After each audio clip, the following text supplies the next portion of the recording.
Hello, everybody, and welcome. We're very lucky today to be speaking with Bronwyn Covill, founder and CEO of Tutor. Welcome, Bronwyn. Hi, Lisa. Thanks for having me. So my name's Lisa Gissing from Westpac's Davidson Institute. And as I said, we're speaking with Bronwyn Covill today from Tutor. Now, before we begin, let me first of all acknowledge the traditional owners of the land in which we meet and pay our respects to elders both past and present. I also acknowledge and pay respects to those here today who identify as being Aboriginal and Torres Strait Islander and recognise the diversity of Indigenous peoples, countries and culture within Australia. As Australia's first bank, we acknowledge our role in supporting an inclusive and diverse nation where all of our cultural backgrounds are recognised and respected. So, Bron, tell us a little bit about yourself and Tutor.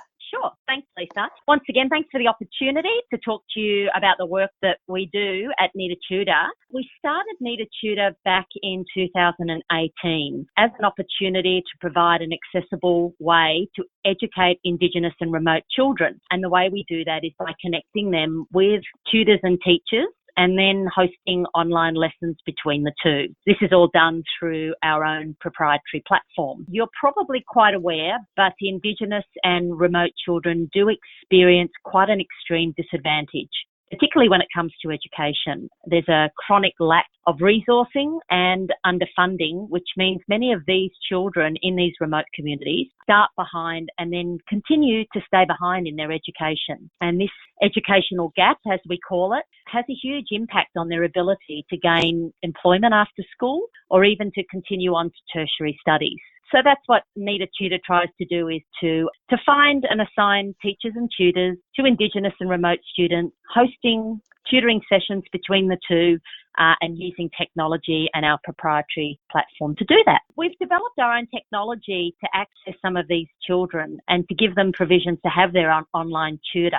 And we've found that in the last 2 years we've been operating, we've had a significant impact in helping these children to catch up with their educational gap or simply to supplement them with a qualified, culturally sensitive person.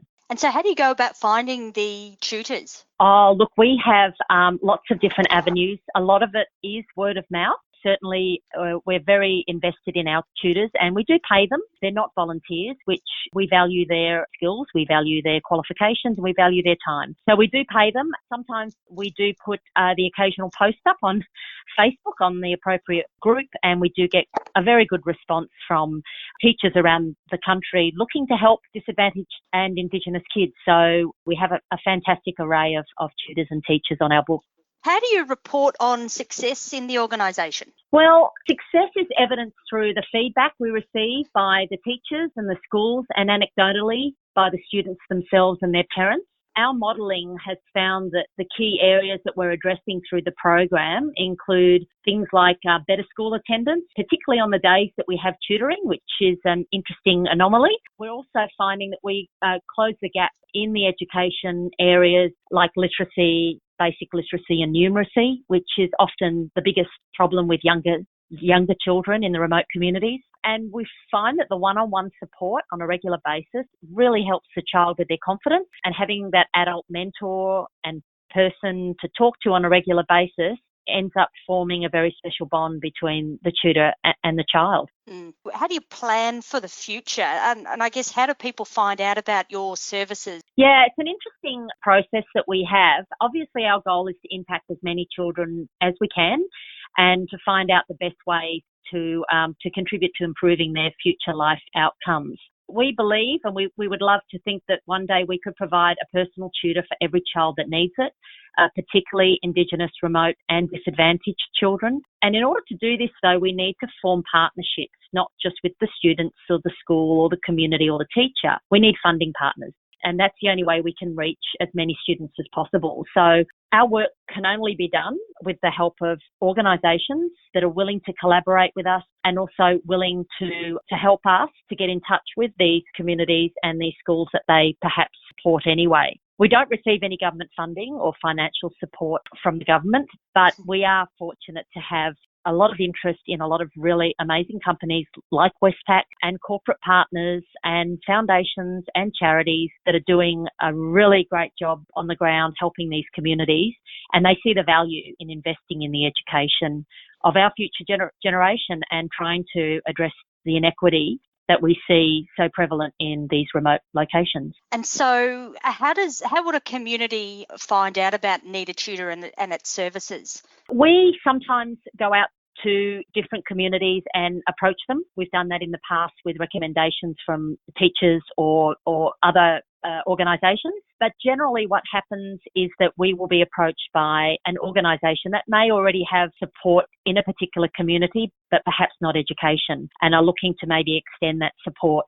For example, we have a fantastic foundation that does some great work with providing uniforms and providing food, and also providing a learning centre for children to go to after school. The thing they didn't have was access to learning support. So we were contacted by them to provide that as an additional service, and now we conduct weekly tutoring sessions to 24 of their students in these community centres after school every day of the week. So yeah, we work through both the school avenue and the student and community avenue, but we also work externally looking at different organisations and how we can help them as an additional service to what they're doing in the communities already. Mm-hmm.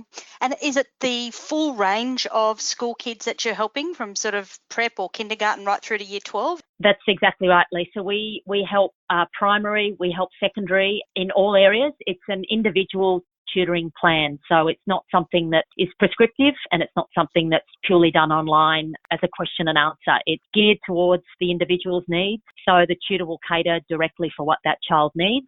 What do you enjoy most about the work that you do in the community for Need a Tutor? I love what we do. I love everything about what we do, in fact. I love finding tutors because I find that they're so inspiring. A lot of these tutors often say they'll work for free. They're just so wanting to help these Indigenous and remote children.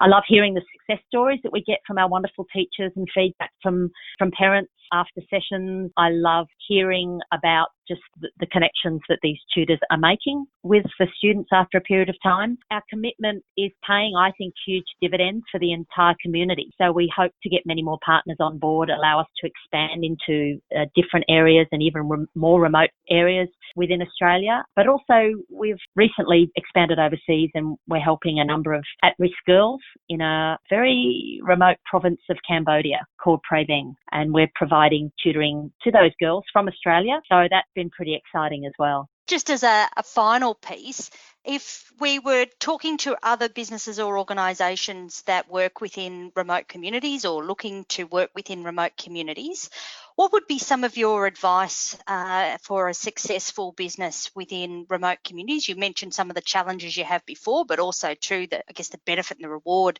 that those communities get as well. What would be your advice there?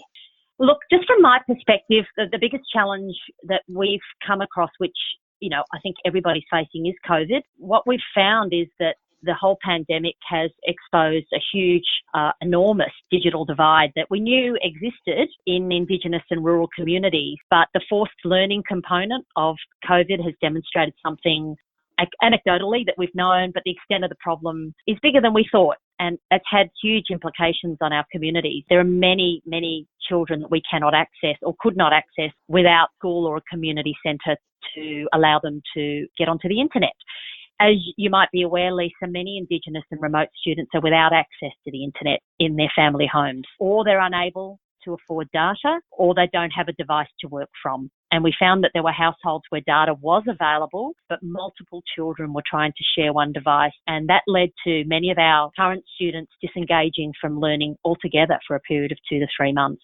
I would really, implore on a lot of different organisations to help with that catch-up around the country as schools resume, and if they can contribute at all to getting accessibility to the internet or affordability to the internet, or even secondhand devices. We'd love to work with a program to enable that to happen. Well, I think we might leave it there, Bronwyn. Thank you very much for your time today. We've been speaking with Bronwyn Covill, founder and CEO of Need a Tutor. Thank you, Bronwyn. Thank you, Lisa, and thank you to Westpac for all their support.